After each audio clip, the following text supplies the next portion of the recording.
me just, okay, cool. So what I wanted to do, and this at some point is going to feel a little redundant going forward because, I'm going to cover it some more in, coming months because it's such a critical piece. And, you know, of course, I spoke on it in comment recently the other day. We're going to get back into, again, the idea of covering, and most importantly, and of course, like anything, when you're restoring something, it's because it was there before. It needs to be put back into place. All right. So, we're not talking about bringing forth a new thing, but, correcting something that was previously disrupted. All right. And I'm going to explain why it was disrupted and what happened and, what we need to do.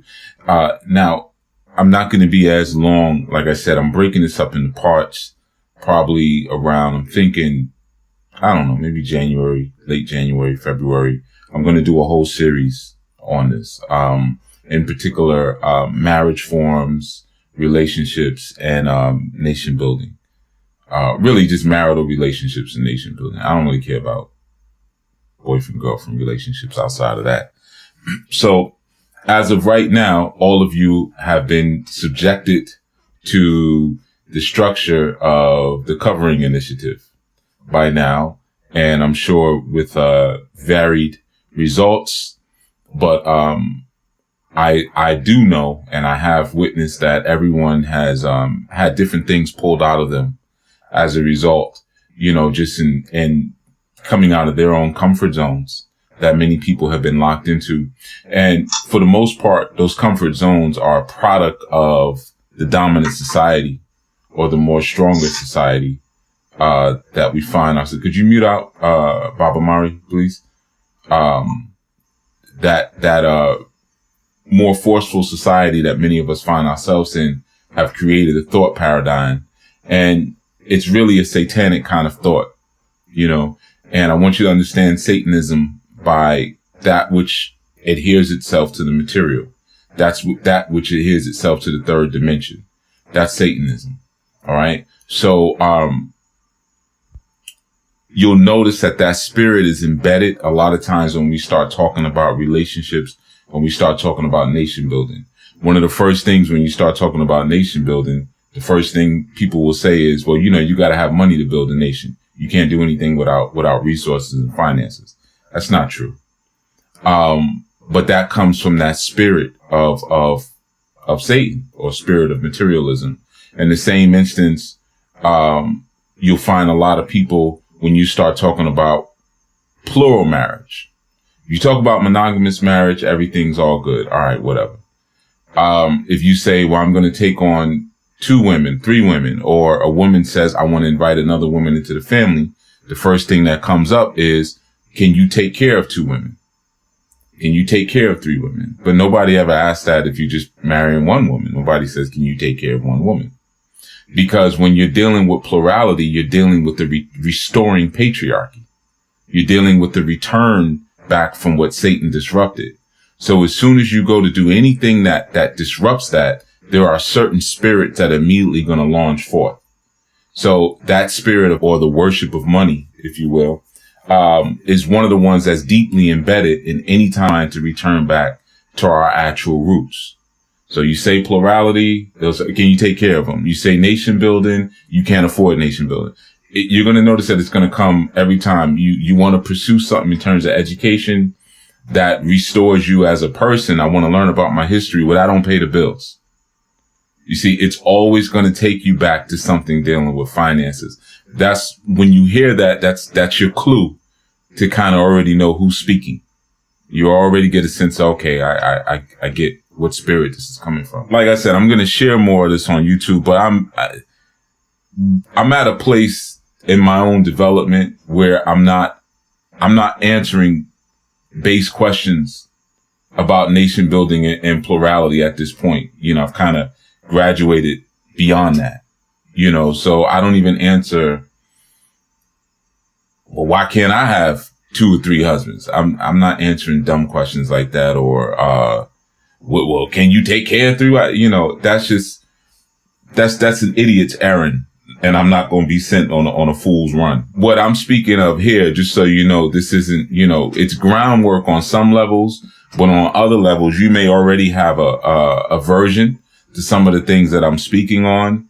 And I'm not here to get you to try to agree.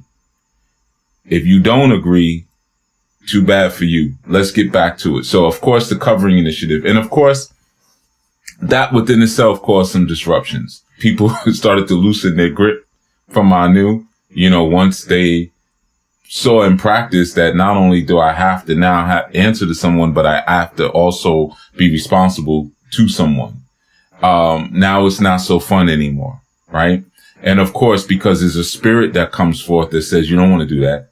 You got too much going on in your life. You gotta get your money. You gotta do this. You gotta do that. This person's going to disrupt your lifestyle, right?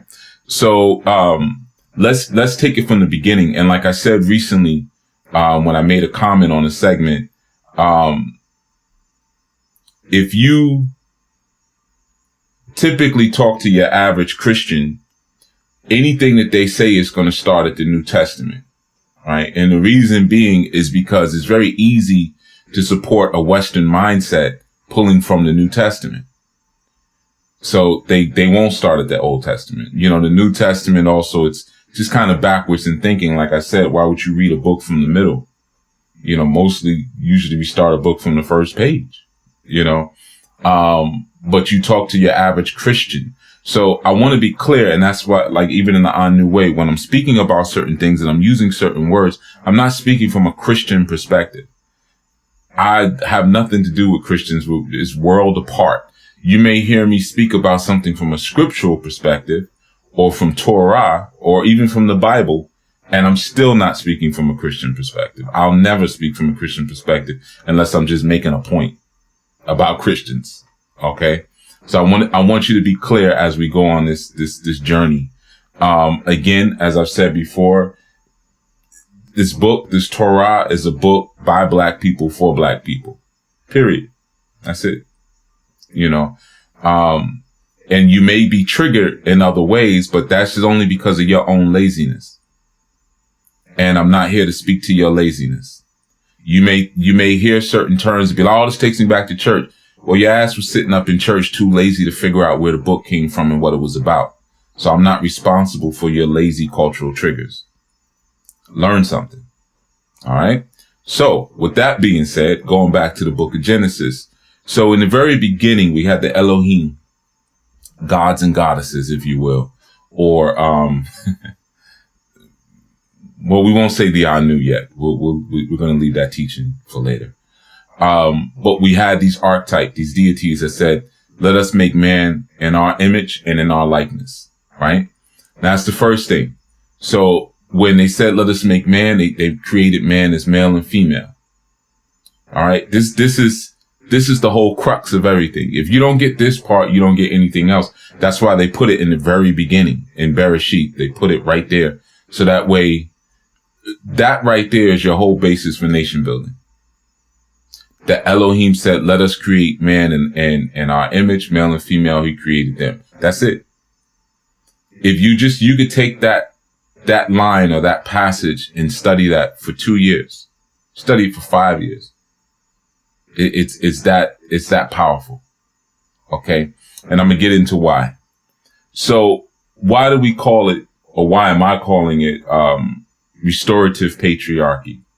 Because we're restoring the natural divine order that was before the beast entered the garden and disrupted it. Okay. Now, what was the order? And just like I did with the, how did the Negro get here? I made myself a couple of notes so I wouldn't say too much. Because like I said, I'm going to break it up into kind of a series. So the first thing to understand is that we're speaking from Torah, right? Torah, first 5 books, right? And, you got to understand that the Torah was not written for all of you. It was written for Hebrew men. It was not written for Hebrew women. It was not written for Hebrew children. It was written for Hebrew men. Okay. because the man was always supposed to be the educator of the household. So some people, when they learn that, they think similar to Tantra. They think that, oh, it's because the woman already had that wisdom inside of her because she was Sophia, the great. That's not, all of that is off. It has nothing to do with it. It's because that women, you are to submit to your own husbands. That's scripture. Your own husbands. It's very important. Not to every man, your own. And I'll explain that. So, like I said, when we don't get what's in the very beginning, what we'll do, or what society usually tells us to do, is to jump to the New Testament. And then we can impose Western ideology from there. It's so much easier from there. Male and female, he created them in his image. So he started off man as a union. He didn't start man off as a single. So, but he started off with man, with Adam. Okay. So it started with a patriarch. A patriarch created or produced another patriarch and put everything that patriarch needed inside of it. Then later extracted. What does matriarchy do? So let's take the feminist perspective for a second. Because we know that the creator's original will was patriarchy, just through that one passage, just through how creation, the creation of people came about. Matriarchy, what it does is it disrupts the will. Patriarchy is put in place to ensure that there is a direct line of purpose and will that's materialized. So like when the creator said, let there be light, and there was light. You see, there's a thought, there's a will, and then it comes to materialization, straight and direct, no disruptions. So when the creator said, let us make man in our image, there's a will, there's a thought, and then it comes to materialization uninterrupted, right? But you notice that there's a single thought. There's one thought. The patriarch said, let us. So it's like me saying to my woman, let us do this. We're going to do it, but it's my idea. It's my thought. Okay. So now what happens when you have a matriarchal establishment and you have, or even a polyandrous establishment, and you have one woman and you have many thoughts happening? There's no one will and one unifying purpose of thought. This is why you have so many females who will tell you immediately, I don't know what I want. I don't know what I want in life. I don't know. I got so many different things because there's been too many thoughts injected. You see, so there's no there's no will.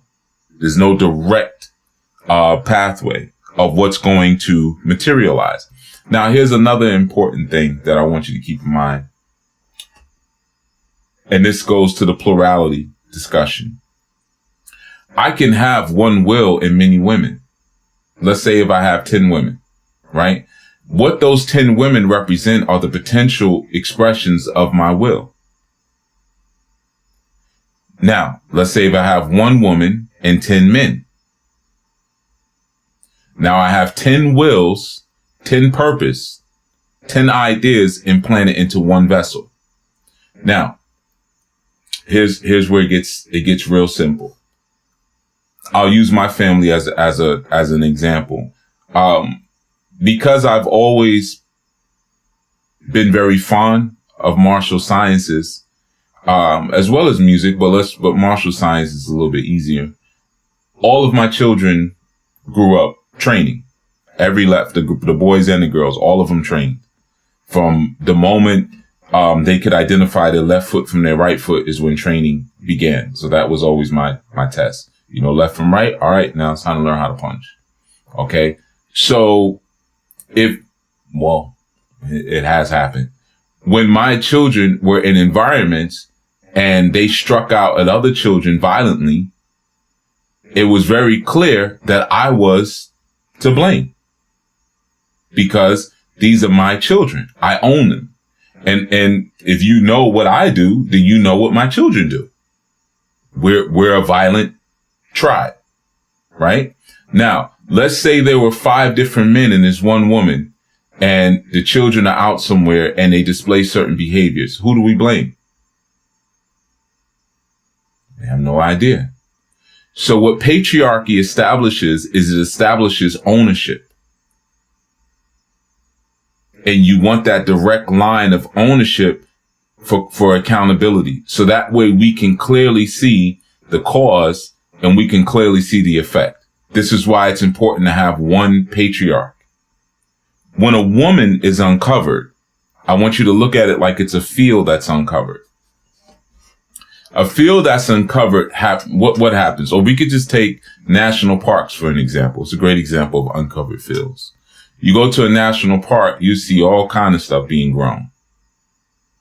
You know, when you go deep up in there, there's people who make a lot of money off of what they plant inside of national parks, where things are left areas are left unattended to. There are people who live inside a national park. You go deep enough, right? Because nobody's covering it. Nobody's watching it. You see? So what happens in that instance, if you associate the woman with the field, then you recognize that it's uncovered and any seed can be planted. And that's very important in today's society. Any seed can be planted in an uncovered woman. You see, patriarchy, what it does is it trains you towards ownership. Your children are trained towards ownership and your women are trained to be owned. Why? Because her first experience of patriarchy is a non-elective experience of ownership.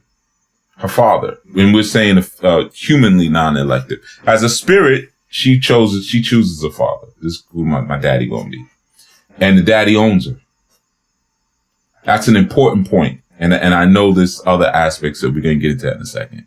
But that's an important point. So when there's patriarchy and the woman or the field is covered, there's a sealing of will. There's a sealing of everything is sealed off. Okay. So my will is here. My manifestation is here, period. Nothing gets in between that. See, when you had the experience in the garden with Adam and the beast that we know as the serpent, what happened was he allowed another voice to come into the mind of his woman, right? So the seal was broken. The covenant was broken right in that moment. That was an adulterous experience. I'll explain that in a minute. Because patriarchy is the only way. If I make a covenant to the creator and I say, this is what I'm going to do, and then I have my women and I have my children, and I'm imputing that same relationship that I have with the creator, I'm imputing it into them, then now we still have a sealed connection. Because I'm offloading the ashe or the authority, author, father. I'm offloading my authority and sending my relationship straight into them. And of course, this allows us to trace the cause and effect. They behave this way. Why? Because I am the original cause. How am I the cause? Because I'm the one who planted the seed / idea into the woman. I created the cause and the children that she produced are the effect. So whatever happens, I'm to blame. And it's reflective of my relationship with the creator. It's important to understand that on the small plan, and by now you all should know that the small plan is the planette. The small plan is where the creator seeks to see physical representation of its will. That's where it expresses the physical reality of its will on the small plan. Now, the physical manifestation of its will are you and I. Let us make man. As soon as that's said, okay, I have a will. I have something I want to do. It manifests into what? Man. So that's the energy of the Shemayim. We'll get into Shemayim a little bit later. Within that, there's disruptors to manifesting the will of the creator on the small plan. Crooked politicians, 10%ers, secret societies, the parasitic global elite, aggressive feminists, and anybody who pretty much deals with the children of Yisrael shrewdly. If you remember when I spoke about that idea of let's deal with them shrewdly because they're multiplying in reference to the children of Israel, you know, when the controllers of Mitzrayim or Egypt had said that. So those are the individuals who seek to disrupt the straight line, just like the serpent did in the garden. Oh, okay. He told you this. He told you that. Well, check this out. You could do this. You could do that. That breaks the seal of patriarchy, because there was obedience to what? A father. And then something came in and said, no, do it this way. So now we lost our connection with the father. Now, some of the ways that this is done, men heading up a household is the beginning of nation building. You cannot nation build as a single man. I don't care if you got a 20 bedroom, 20,000 square foot home on 10 acres of land. It doesn't matter. It doesn't matter. You could live in a cardboard box, you know, but if you're heading up a household, you have the beginnings of a nation. Why? Because the heading of a homestead is the reflection of what the creator originally did when man was created. And you're building your nation upon those divine principles. So the first thing a disruptor has to do is keep the man from ever being able to head its own household. As many of you men know, that's one of the most dangerous things you could try to do today. Because sometimes heading your own household means that you got to be, in this society, you got to be tough and you got to be harsh. You might have to put your hands on somebody. Well, you go to jail. Adult or child, doesn't matter. You can't, you know, you're going to jail. Or you'll get labeled like a Joe Jackson, who, while he had his children were not crazy, were not cutting up their faces and bleaching and all of that stuff like that. So what did they have to do? He headed a household. To have that many children, he had no outside children, no reports of extramarital affairs. All of those pretty daughters, not one of them were pregnant or anything like that, or no one struck down on drugs. His wife didn't even work. He held it down completely while in the ghetto of Gary, Indiana. And we find a way to demonize him because he was and they were spiritual people. They were devout Jehovah Witnesses. Let's add that in there on top of everything.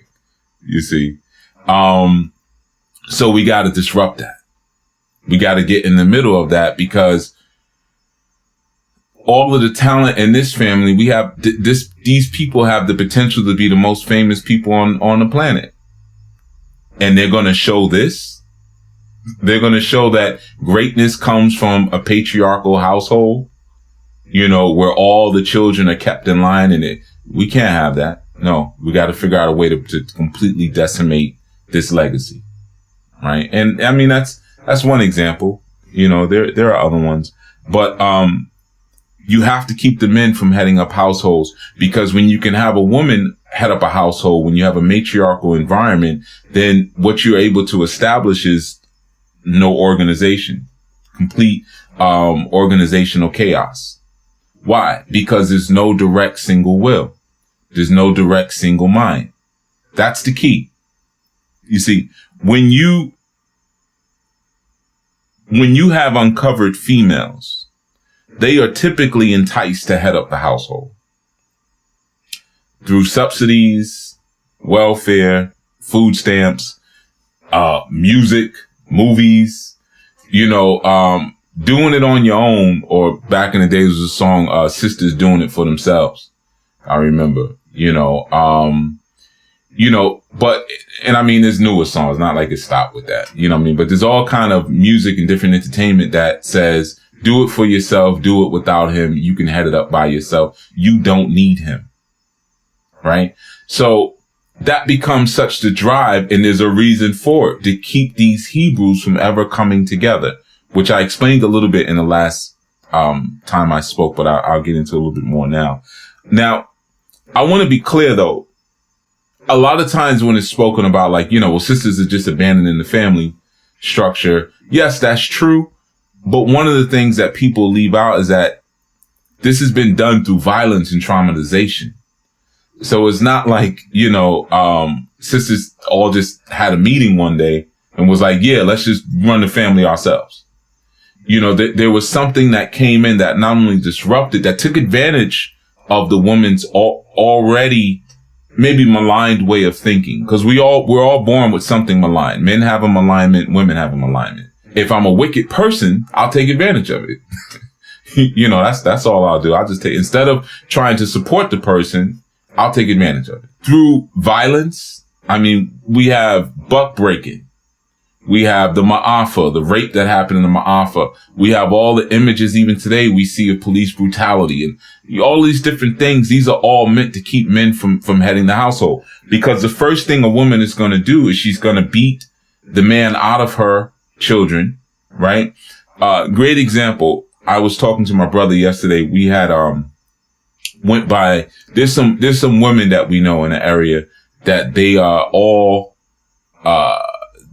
they're living a lifestyle. They have vulvas. So I'm just going to say they're people who own vulvas, but don't deal with men. All right. Cause you got to keep changing the language around all the time, but they got vulvas, but they don't want anything to do with the penis, at least not a real one. And, you know, we drove by and they were like redoing their whole like driveway, like digging it up, bringing new soil in, and, like they were hooking it up. And he was like, man, I don't even know how to do that. He was saying, man, that's good, man. They could do this and do that. Now, I've always noticed over there, there's I guess one of them has a son.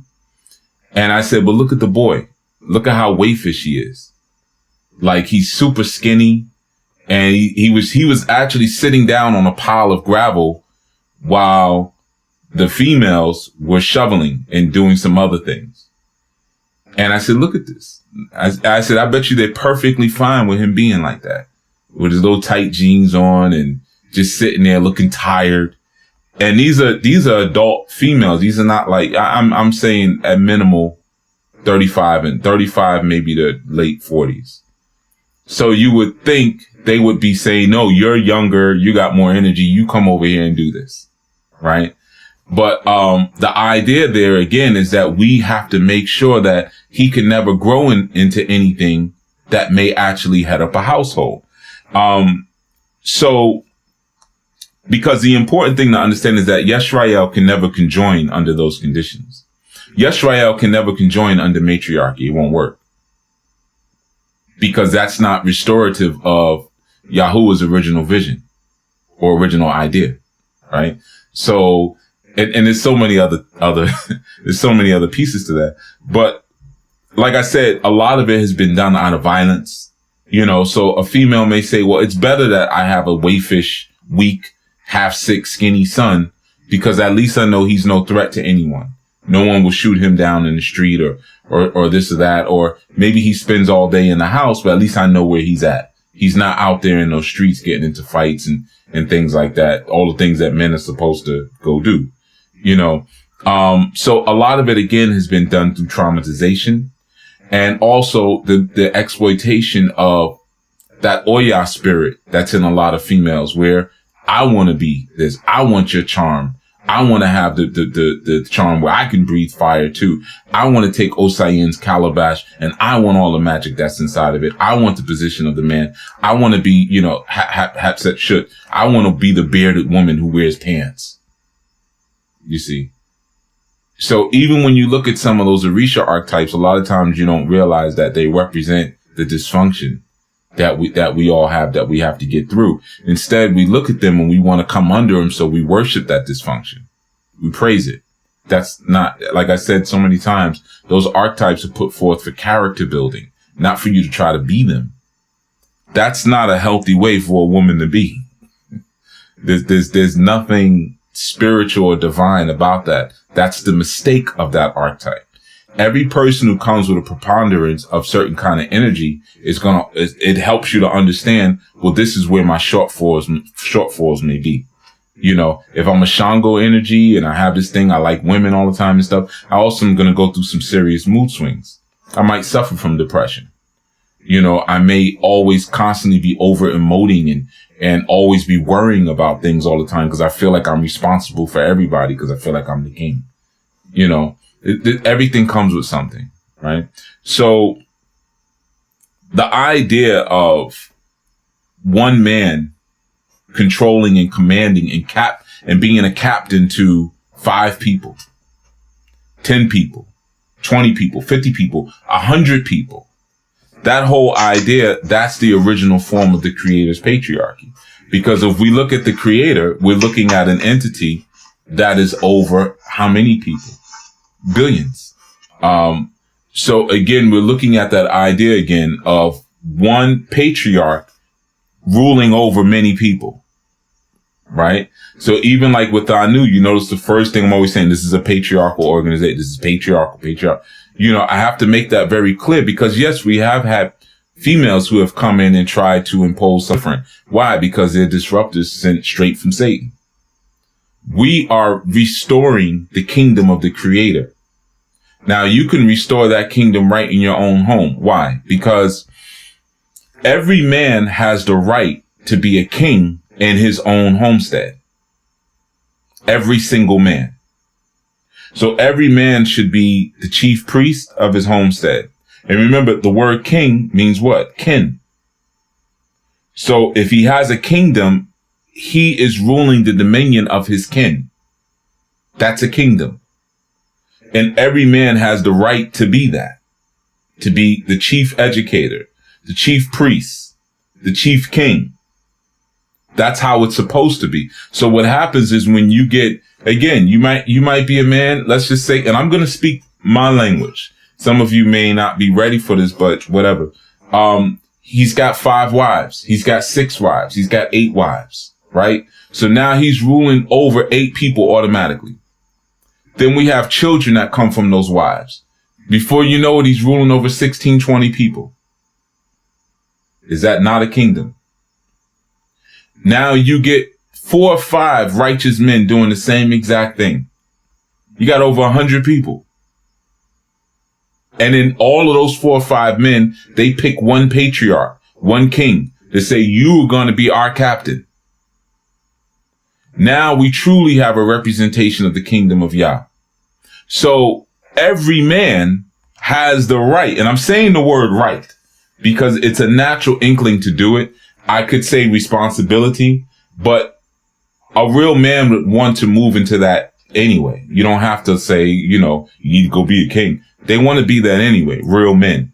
You know, you may have experienced something else because you weren't around real men.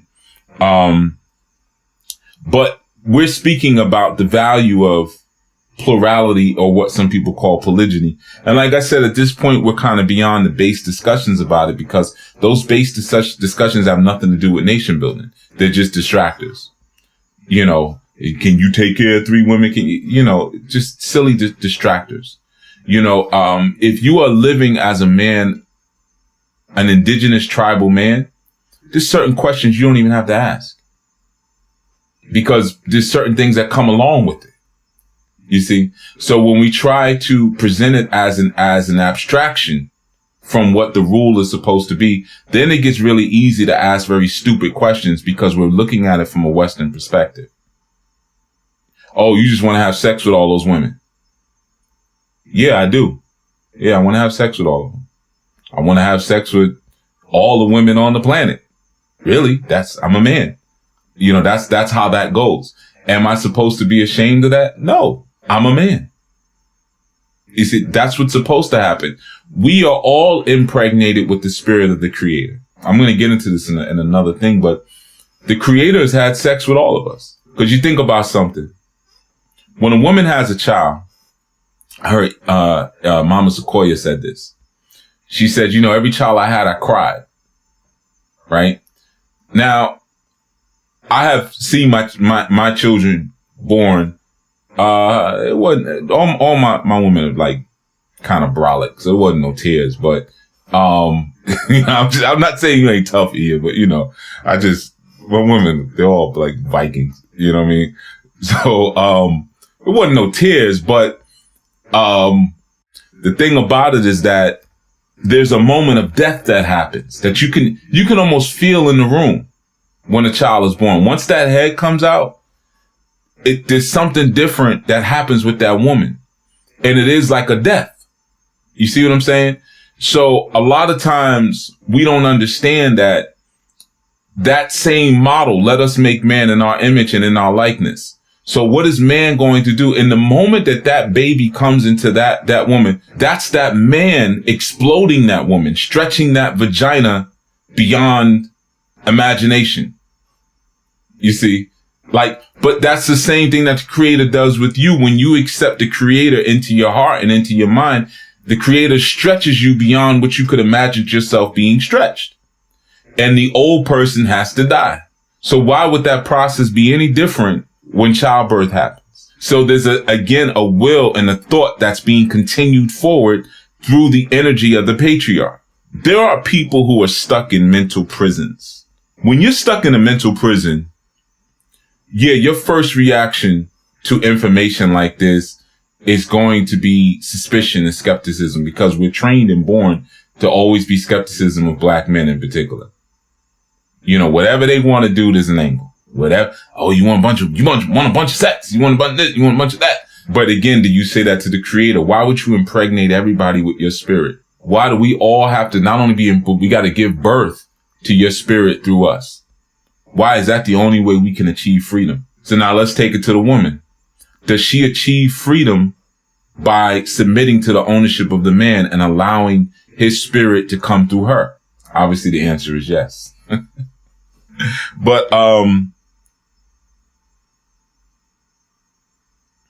one of the things that messes this up, or where people kind of get stuck in the mind frame, is that you got to think about the original story with Adam and Eve, right? Eve was taught that there was something outside of her union, or not taught. There was something outside of her union with her natural counterpart, the person that she came out of from inside of his body, that there was something better outside of that union. From a complete stranger, she was told this. And of course, Adam didn't stop it and say, well, let me just kill the snake. I'll get into this another time. Eve, if you go over there, I'm not dealing with, you can't be my wife anymore. If you're adulterous enough to take on the information and the thought seed and the will of a beast, no less, then we can't be together anymore. Right. But that's a deeper one.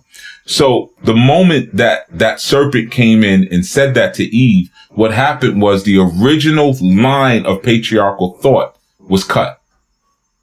Right in that moment where she accepted it. So what then was the result of that? Well, two men with different brains, Cain and Abel. One man, and they're diametrically opposed to one another. One man kills the other one. Right? Because the line was broken. So this is where you get the introduction of duality. Now we're thinking with a dualistic mindset. That's why it was said that Eve brought forth Cain.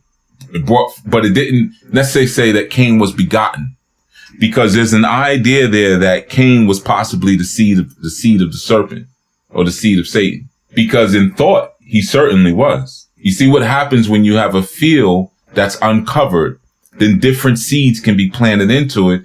And if 10 of us walk by a field and we all just throw different seeds into it, and then something grows, who takes ownership? Who takes responsibility?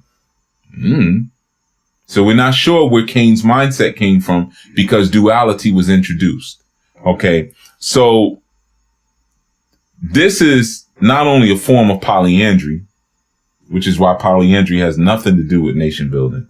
A lot of times people try to give it some play when they talk about polygamy. They say, well, you could do polyamory, you could do polygyny, you could do, polyamory, but, no. That stuff is an abomination. Polygyny, one man, many women. That's how you restore the kingdom, period. Ain't no way around it. All right. Now, people say whatever they want, but you got to always pay attention when people are sharing certain thought patterns with you. What is their intention? What is the will that they're trying to implant in you? So just like the serpent, what was the serpent's will towards Adam and Eve? Especially considering he didn't make them. Well, he didn't create them. So why do you care if there's more wisdom? What do you care? Because you got a bone to pick with this person. You're trying to prove something. You're trying to prove a point. If I can distort and ruin your creation, then I must be as powerful as you. That's how sick people think. It really is. People will take money from you. They do all kind of things. They'll ruin your children. They'll knock the windows out of your car and slash the tires. If I can destroy what you have created, what you have produced, then I'm just as powerful as you. Without realizing that I can just produce more. You ain't really doing as much as you think you're doing. But those two seeds warring, are a product now of the dilution of a bloodline. Remember I said to you all before that all of this is about bloodlines. It's always been all about bloodlines from the very beginning. When you start speaking about the Nephilim, when you start speaking about the blue bloods, when you start speaking about the royal families, you know, over in Europe, it's always been about bloodlines from the very beginning. And you get that from that first creation story. Let us make man in our image and our likeness. And that one thought going forward is the maintenance of a bloodline. So what the disruptor or what the serpent comes in and does is, well, let me get in there. Let me get myself in that bloodline. I want to be a part of that. And now what happens? It dilutes. Because people are not mating based off of what will restore the kingdom. They're mating based off of their own lust and feelings and their weaknesses. So I'm going to mate with the serpent so I can get more wisdom, because I'm assuming, I don't know for sure, I don't have proof, but I'm assuming that there's more wisdom to be had outside of this union that I have with this person. So I don't want to be a housewife. I want to go get my master's, because the world has more wisdom for me than my home does. Disruptors. I'm not saying don't get your master's, you know, get your family first. That's how that should work. Because then you're strong enough to go get your master's. Before that, you ain't strong enough to go do that. Just like a lot of women could go out and teach, but they're not strong enough to teach. They haven't had the right mind built in them yet. They want to teach and then hopefully attract a man that will then want to marry. No real man wants to marry any woman who's overexposed. That's a lesson for you sisters. Physically overexposed, if you like taking pictures showing your butt and your tits and all that stuff. We don't, strong men or like what they call alpha men never deal with women who not only everyone else has had, but everyone else has seen. It's a turnoff. Strong men also never deal with women who feel like they need to be out front. Because what are you representing? That means she already has a drive and a will inside of her from somewhere else. And unless that drive and will is like coming to America is from her father, who she's on stage promoting her father's restaurant, then you already know she's already married to someone. And in order to be with her, you got to combat that person. Strong men know that we have better things to do with our time than that. Doesn't matter how pretty you are, how well shaped you are, or whatever. There's a lot of women out here. You know, you're never as important as you might think you are. You're never as special as you might think you are. And unfortunately, sometimes you find that out in the most hurtful of ways. And then that creates a lot of trauma inside. Okay. But I'm telling you how to avoid that trauma, you know. So, yeah, there's nothing wrong with achieving, but you have to get the solid foundation of a family first. If not, it's like, you know, it's like building a plane without having the wheels. You got the whole plane, but no landing gear. You know, you have to establish the rudiments and the foundations first, or nothing else will work after that. So even when it comes to nation building as a man, if you don't establish a family first that you're ruling over, not I have my family, but my wife does her own thing and I do mine. My wife's a headache. Yeah, I got children, but I want them to have a regular upbringing. Yeah, I'm learning this and I'm learning that, but I want my children to you know, to be like every other child and go to school and go to college and everything like that. You ain't the one. You ain't the one. And it shows a lack of faith. Sometimes you got to put away that old raggedy family and get a new one. You might have children, and I'm speaking to you brothers, and you got children out here and they're doing their own thing and their mothers is not interested in what you put them all away and just get new ones. There are so many women out here that want to be covered as ridiculous. You know, certain cities you go to, you can't spit without hitting a woman who wants to be covered. So you'd be a fool to keep going through it. Either you're a fool or you just broke. You're a broken person. You know, so you have no self-esteem. So you continue to suffer foolishness. Okay. So again, that idea of the seeds warring was a product of Cain having two fathers. You see? So when you have two fathers, you have two authors, two authorities. Who do I listen to? You see? Now that creates a schizophrenia inside of the mind. Two different causes will produce two different effects. Plain and simple. And some effects don't blend as well as others. So what I'm saying in that sense that polygyny is the creator's way. It's just what it is. You want a better household, you want to be better kingdom, have sister wives. Get a bunch of women who are all under your rule. It will qualify you for external rule much more than just having one. The one man, one wife is the simplest form of marriage that the Creator has established. It's the simplest form. Doesn't mean that it's the only form. Doesn't mean that it's the best form. It's the basics where you begin at. That's the beginning. Okay. And again, I know people have their own, but I promise you, anything that you have against it is something that's of Satan anyway. So that's why I really don't like to get into it too much. Whether you're starting to talk about money or you say, well, I'm a jealous person. You're not supposed to be jealous anyway. Spirit of jealousy comes from where? Does that come from the Creator or come from Satan? So anything you say, I promise you, anything you say is going to be something satanic. Right? Now, I'm not telling you all to go practice polygyny. I'm just giving background as to why I'm speaking directly. You go do whatever you feel like doing. I'm not saying it's a requirement to be in on it, because somebody asked me that before. Is it a requirement that I be polygynous? No. But this elementary information and then this higher information. And I've given a lot of the elementary for a long time, but it's like you having one business and you have the potential to have more than one business, but I know you're scared to have more than one business. So I just keep talking to you about the one business. After a while, even I get tired of that. I'm ready to have a more intelligent discourse, So I'm just giving that as some background. There are certain things that have to be restored before the kingdom of the Creator can come together. And to be real simple, to give it to you, the man has to be the head of his family. So that means men have to head up families. That's number one. His relationship with, number one is family. I'm sorry. So I combine them. So I'll say number one, he has to have a family. Number two, he has to be the head of that family. Number three, his relationship with the Creator has to be disseminated to his wife and children. That's it. It's 3 steps.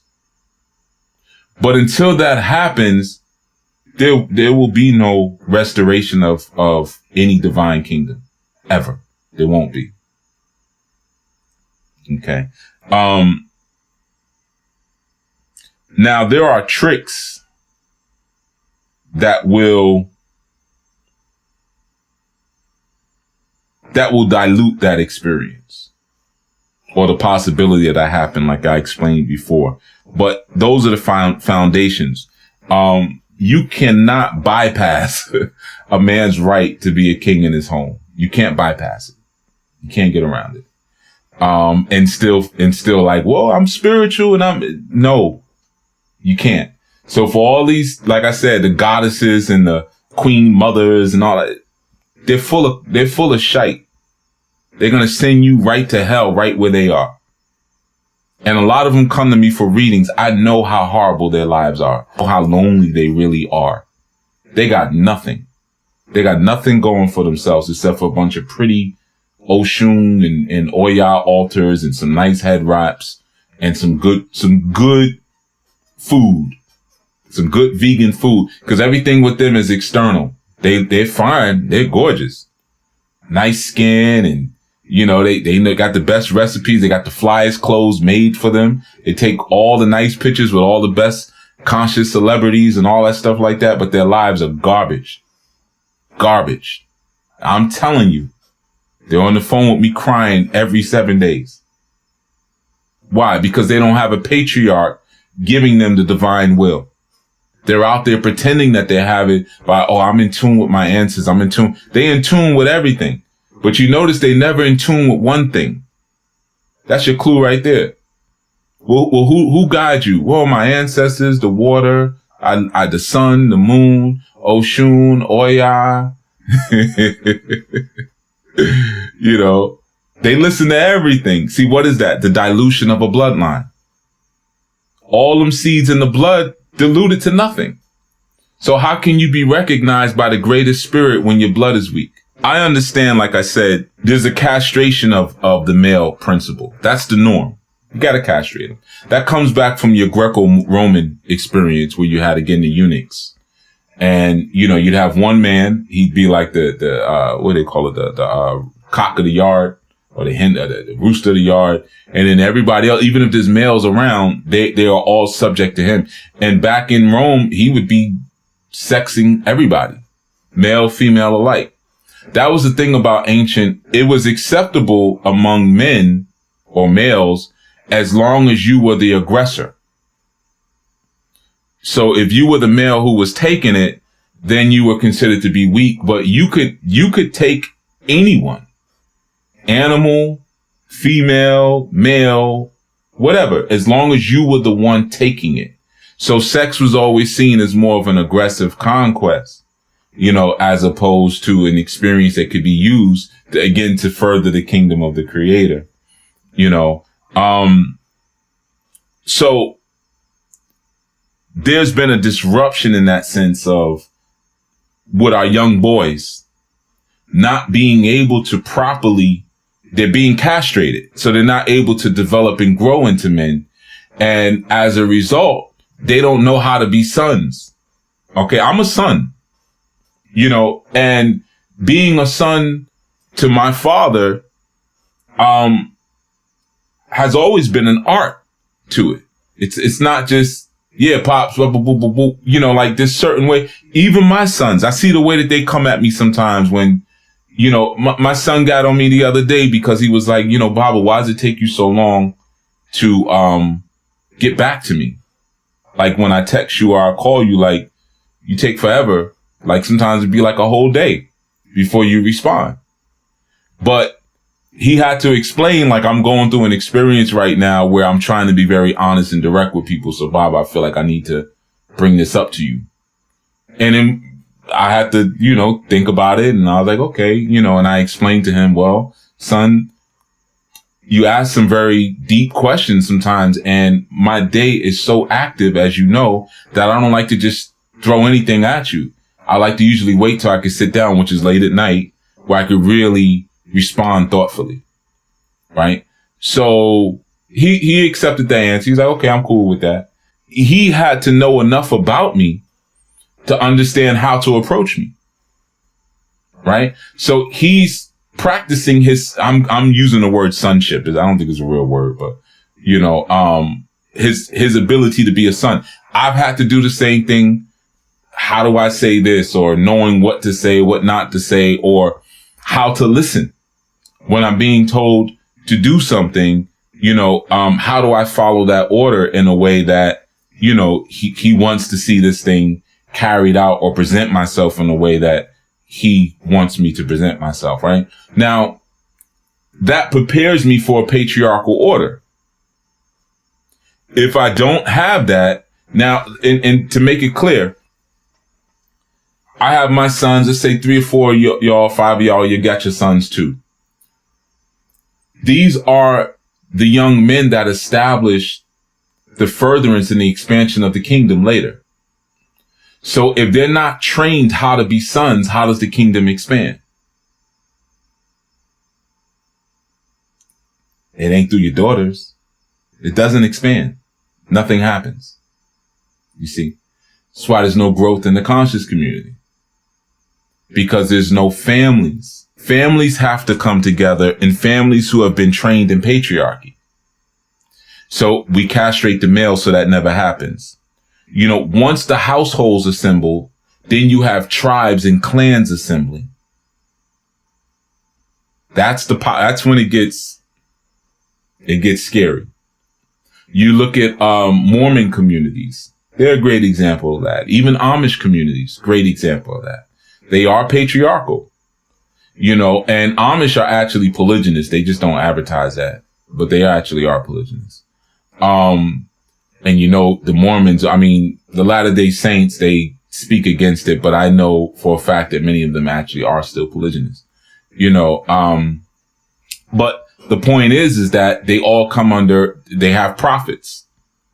They have a patriarchal rule, and all of these it doesn't take away from the men who are there. They're not, they're not all bowing. They don't bend the knee to the prophet.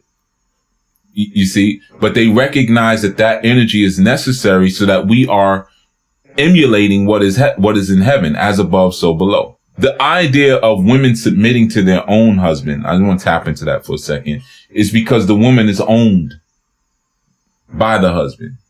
Now, how is she owned by the husband? You remember when I said her first experience is non-elective ownership? It's her father. So we have sonship and we have daughtership. Both have, again, I know they're not words, but just go for the ride. So the daughter, she recognizes I am my father's property, and what my father needs me to do, wants me to do, that's what I'm going to do. Right? So what happens is when a man comes along, this is where most of y'all messed up. He has to exchange with your father in order to have you, because your father owns you. Whether he's exchanging goods, whether he's exchanging services, whether he's exchanging time. I worked for you for 10 years. I want your daughter. Right? But nonetheless, there's an idea that is very clear. You are owned by your father, and in order to have you, I have to exchange something to gain ownership of you. Now, whereas I said the first one was non-elective, the second one, she chooses. So it's willful submission.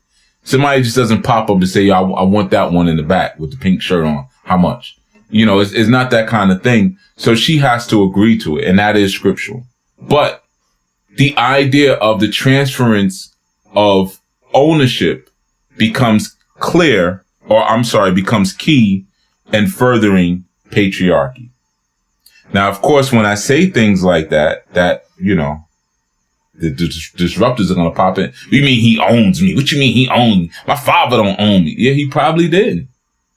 Why? Because there's so many disruptors in society. Most of y'all didn't even grow up with fathers. So who am I purchasing you from? So I don't purchase you. You know what I'll just do? I'll wine and dine you. How many women, now we talk about the spirit, right? I can get a woman just by buying her a car. So I give it to her. And what do? I give her a ring, buy her a car, pay her rent, send her through school. But I'm supposed to take that money and give it to her father to buy her. But I bought her through romance. See what happens? So the transfer of ownership never actually happens. You don't really get the title to that woman. And 10 times out of 10, if she grew up without a father, she's already owned by the males in the dominant society. That's why when you approach her, she gives you the responses that the males in the dominant society tell her to give to you. Got to have a job if you want to be with me. That was an old school song back in the days. I got to have a job. I got to be a debt slave in order to get you. Not got to go talk to my father if you want to be with me.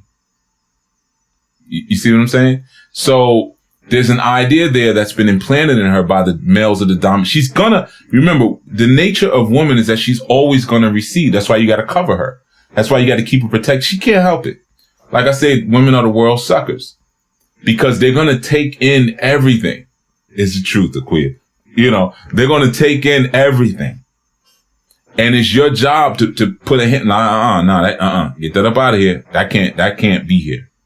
Right? So, what happens a lot of times, by the time you get her, she's already so married to the males in the dominant society that you can't buy her from them because they're ghosts. right? But what you can do is show her that you've bent the knee and that I'm willing to be subject to them along with you. So what do you do in that moment? You castrate yourself. So instead of showing her that my line is with the creator Yah, I'm showing her that my line is with Satan or the beast, 666. That's the state. My line is with the beast system. And we're all in alignment with the beast. And in order to be in alignment with the beast, I have to do what? I have to remove my creative potential. I have to become a eunuch. I have to castrate myself. My creative potential is what allows me to further the line of Yah. It comes through me. That's why if your father is a Hebrew, you're a Hebrew. So,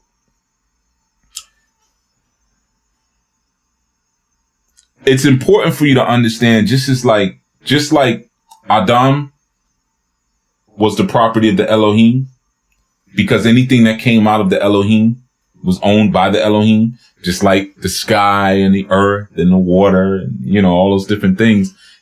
If it came out of the mind of the Elohim, then the Elohim owns it. So if I am able to receive a woman and to make her into my image and likeness, I own her. Okay. Now, I know, again, for some that may be offensive, but there are women who want to be owned, because owning means I'm submitting to this man. You see, I am now this man's responsibility. I now have someone who would kill and die for me. That's the deeper thing. So sometimes, when people say, well, you got enough money to take care of all of them, like I said, and that's the spirit of the world talking, but don't talk to me about money, man. If I've put guns in people's faces for my women,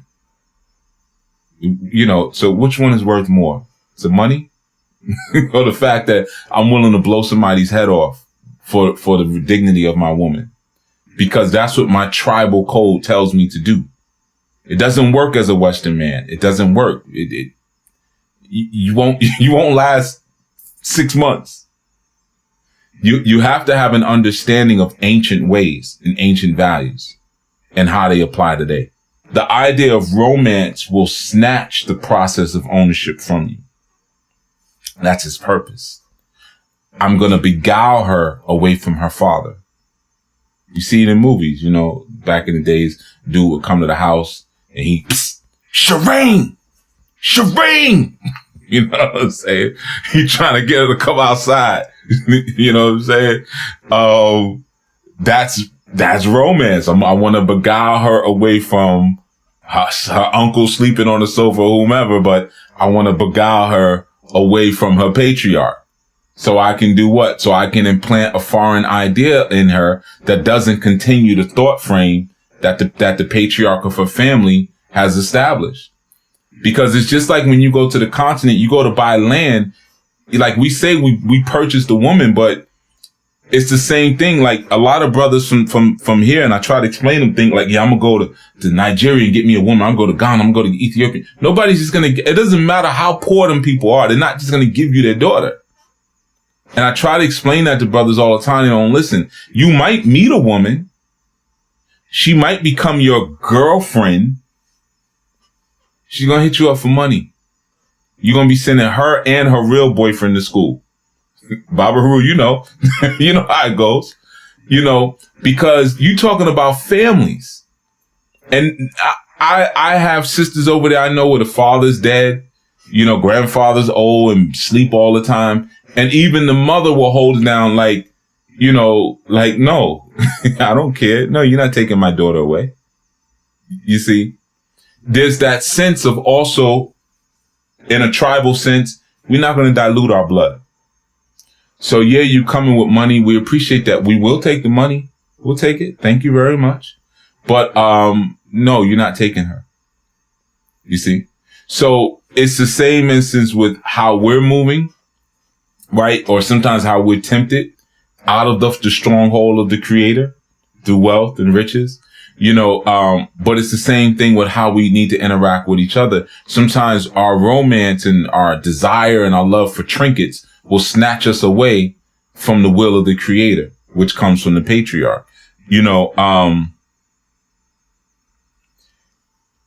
sometimes this happens also through Willie Lynchism. All right. So we gotta, like I said, we gotta be clear that there's so many different mind games going on. You know, some of them are very brutal. Some of them are very violent, but some of them are also just plantation mentality. It's just plantation thinking, you know. And when that happens, when the daughter is not allowed to choose for the second time, and she's not able to have that willful submission, if you will, she usually perpetuates a system, like I said, that comes from the dominant males of the society. She castrates her sons. She castrates every male that's around her. Every male she meets, she immediately seeks to castrate. So like right now, if I was doing a live, let's say if I was doing a call-in, you know, I would get the sister who would say, so wait a minute. I'm trying to understand what you're talking about. Wait a minute. So they'll come in with an order. Wait a minute, telling me what to do. That's number one. And then y'all know me enough to say like, wait, hold on a second. You gonna stop shouting orders to start there. Cause I'm gonna pick up on everything. You're not cutting 1 inch of this beautiful staff off. It's not happening. Right? So after they do that, then they'll say, so you got money can you take care of these men? My pockets are none of your, all these women, my pockets are not your business. I probably make more than you because I'm not as ignorant to be calling no, you know, like, so don't worry about it. But what man would just reveal his finances to some random female like that unless he felt already that he was under her system? What man would allow himself to be subject to assaults in the form of questions like that, right? So there's so many different things that there's a chip that immediately kicks in, that immediately says, if he's displaying manhood, you do this. You immediately start chopping it down. And sometimes the way that it's chopped down is so subtle. Sometimes it's sexuality. I had shared a video with the brothers in the group, you know, last strong. And there was a woman talking about how she wanted a sister wife and this and that. And everything that she spoke about with, you know, I'm simplifying. There's a lot more in the description, but a lot of it was sexual. You know, I want a woman who's going to F my man right and do it nasty the way he wants it and everything. Cause I may not be able to do it. I may be traveling and handling business and that. Everything she said was disgusting and manly. And I shared it with the brothers because there was a time years ago before there was as much information online and stuff like that about polygyny where a sister like that, brothers would have went crazy over just to have a woman say, yeah, I'll do it, because it seemed like such a rarity. And a lot of brothers got caught up in bad relationships, not recognizing that just because it's polygynous, the person still has to be a righteous person. Don't just grab up anybody and say, yeah, I'll do it. You know, so there's a certain mindset that has to come into play, you know, as well, you know, and of course she was dressed a certain way. I don't want to get into all of it, but, these are all different ways to castrate your true manhood.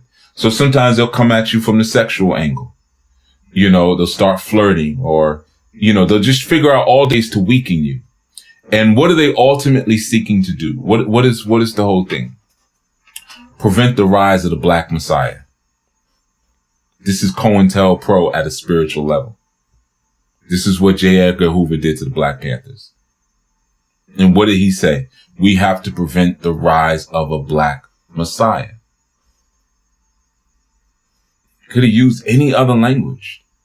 Why that language?